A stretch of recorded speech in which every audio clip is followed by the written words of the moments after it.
I'm Jonathon Lusthaus from the University of Oxford. I'm in the Sociology department where I'm Director of the Human-Cybercriminal project.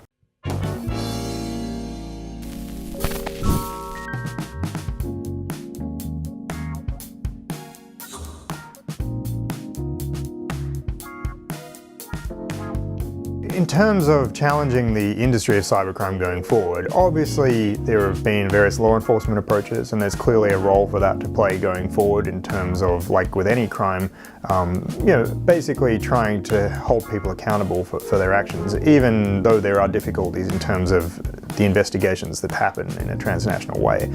But aside from that, I actually think one of the most valuable ways of tackling this problem is if we understand it as an industry, we understand that the people getting involved are very much interested in making money, that this is in some cases their primary or secondary income, and it's a very, very important way that they make a living. And so if we want to think about ultimately getting to the root cause of this industry, we need to think about pathways out of cybercrime or preventing people from getting involved in the first place.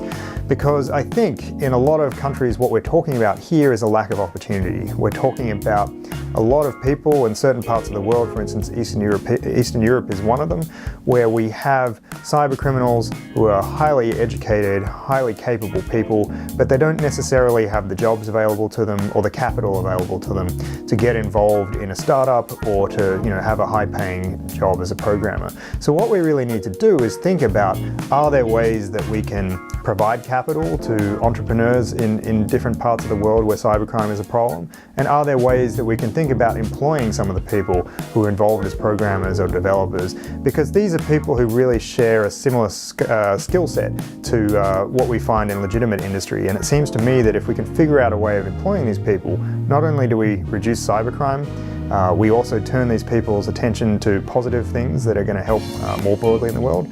And we also help these people in terms of giving them a life where they're not under threat from the law constantly.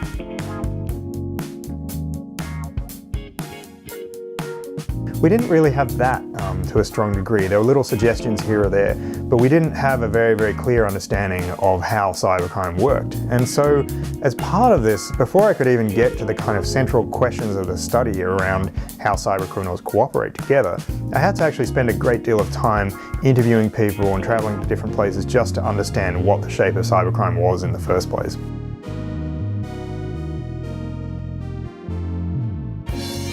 Well, I think the main thing is getting more people involved in cybercrime research. I think that's really incredibly important. Cybercrime affects many, many people in the world. Almost everyone is potentially either a victim or could be a victim of cybercrime. And so when we think about that, it's a very important problem. But we actually still have a relatively small pool of researchers working on this. And so it's very, very important going forward that we think about training the next generation, that we think about making sure there's appropriate funding for academics and students working in this space so that we can really build up this research agenda and really answer some very important questions. I think that is really the key thing going forward that would be very, very useful.